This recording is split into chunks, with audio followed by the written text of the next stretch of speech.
नमस्कार, मैं हूं आपके साथ कविता राणा। साल 2020 दुनिया के लिए काफी अनलकी रहा और इसलिए हर कोई यही चाहता है कि भैया नया साल, नई उम्मीदें, नई आशाएं, नई इच्छाएं और नई संभावनाएं लेकर आए। हर कोई ये जानने के लिए उत्साहित है कि भाई 2021 उनके लिए क्या कुछ लेकर आ रहा है, जिसके चलते नए साल से जुड़ी भविष्यवाणियां खंगाली जा रही है। ऐसे में भला नास्ट्राडामस और बाबा वेंगर का नाम सामने ना आए, ऐसा तो हो नहीं सकता। तो इन दिनों नास्ट्राडामस और बाबा वेंगर की भविष्यवाणियां खूब सुर्खियों में है। हर कोई इनके द्वारा लिखी भविष्यवाणियों को पढ़ रहा है। खासकर 2021 को प्रलय का साल बताने वाली भविष्यवाणी ने हर किसी का ध्यान अपनी ओर खींचा हुआ है। अब दुनिया के अंत तक की भविष्यवाणी करने वाले नास्ट्राडामस और बाबा वेंगर आखिरकार कौन थे, क्या आप जानते हैं? चलिए हम आपको बताते हैं। अब फ्रांस के रहने वाले मिशेल द नास्ट्राडामस एक ऐसे भविष्यवक्ता थे जिनकी अधिकतर भविष्यवाणियां कविताओं के जरिए दुनिया के सामने आई। भविष्य में होने वाली घटनाओं का आकलन करने वाले नास्ट्राडामस एक अच्छे शिक्षक थे, डॉक्टर थे, प्लेग जैसी बीमारियों का भी इलाज करते थे। तो वहीं अगर बाबा वेंगर के बारे में हम आपको बताएं तो दुनिया के लिए नास्ट्राडामस ऑफ द बाल्कन कही जाने वाली बाबा वेंगर एक ब्लाइंड भविष्यवक्ता थी। तो बुल्गारिया में जन्मी बाबा वेंगर का नाम माँ बाप ने वांगेलिया पांडेवा गुस्त्रेवा रखा था और आम से दिखने वाली इस बच्चे की जिंदगी एक झटके में तब बदल गई जब महज 12 साल की उम्र में आंखों की रोशनी चली गई। एक तूफान में बाबा वेंगर अपनी आंखों की रोशनी खो बैठी, लेकिन इस हादसे के बाद कुदरत ने उन्हें भविष्य में झांकने की एक ऐसी शक्ति से नवाजा जिसके बल पर उन्होंने साल 5079 तक की भविष्यवाणियां की।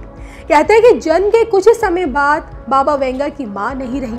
वहीं पिता को संदिग्ध जासूस मानते हुए जेल में बंद कर दिया गया और इसके बाद से बाबा वेंगर के हालात बिल्कुल बदल गए।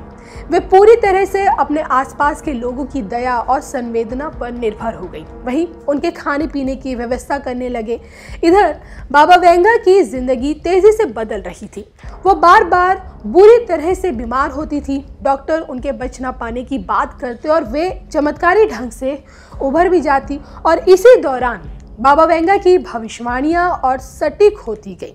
वो दूसरे विश्व युद्ध का दौर था जब बाबा वेंगर के पास लोग अपने जीने मरने का अनुमान लगाने को लेकर आते थे और वो सच बताते थे। आपको ये जानकर हैरानी होगी कि बाबा वेंगर को पढ़ना लिखना बिल्कुल नहीं आता था, यहाँ तक कि उन्हें बाहरी दुनिया की कोई भी खास जानकारी नहीं थी। फिर भी उन्होंने सोवियत यूनियन के टूटने से लेकर 9/11 हमला, प्रिंसेस डायना की मौत जैसी भविष्यवाणियों की जो भविष्यवाणी की थी उन्होंने, वो बाद में सच साबित हुई।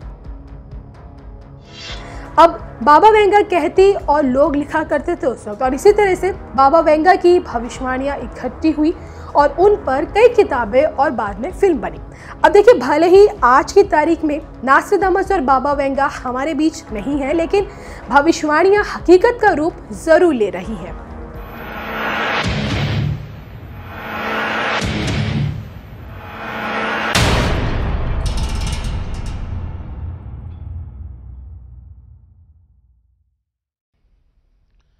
भाई और बहनों, साल 2020 को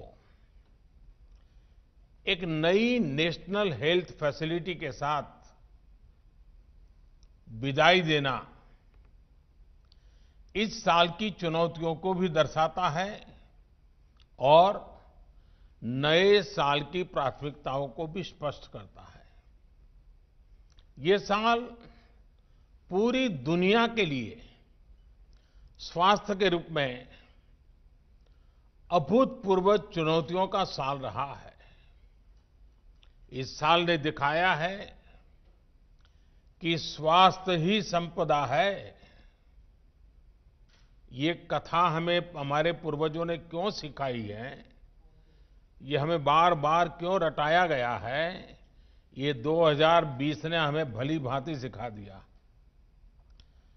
स्वास्थ्य पर जब चोट होती है तो जीवन का हर पहलू बुरी तरह से प्रभावित होता है और सिर्फ परिवार नहीं, पूरा सामाजिक दायरा उसकी लपेट में आ जाता है।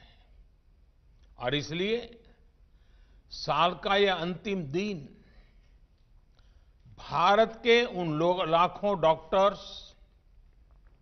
हेल्थ वॉरियर्स, सफाई कर्मियों, दवा दुकानों में काम करने वाले और दूसरे फ्रंटलाइन कोरोना योद्धाओं को याद करने का है, जो मानवता की रक्षा के लिए लगातार अपने जीवन को दांव पर लगा रहे हैं।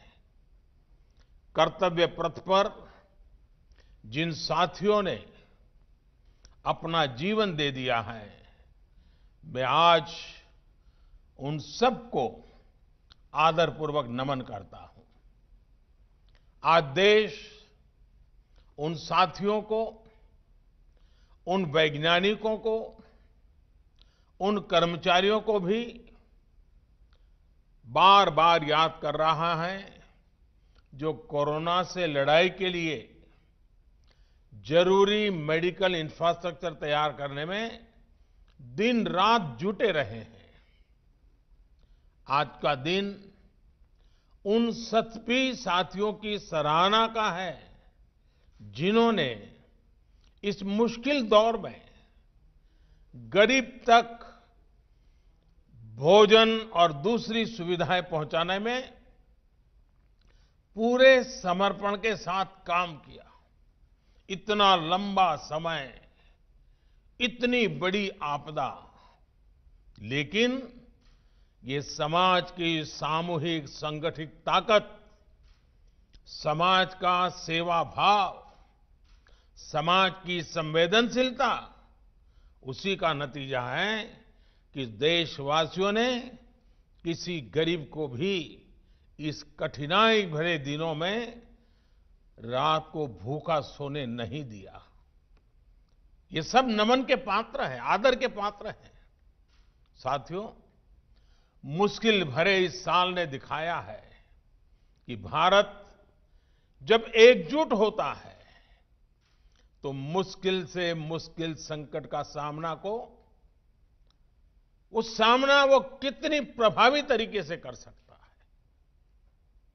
भारत ने एकजुटता के साथ जिस प्रकार समय पर प्रभावी कदम उठाए, उसी का परिणाम है कि आज हम बहुत बेहतर स्थिति में हैं।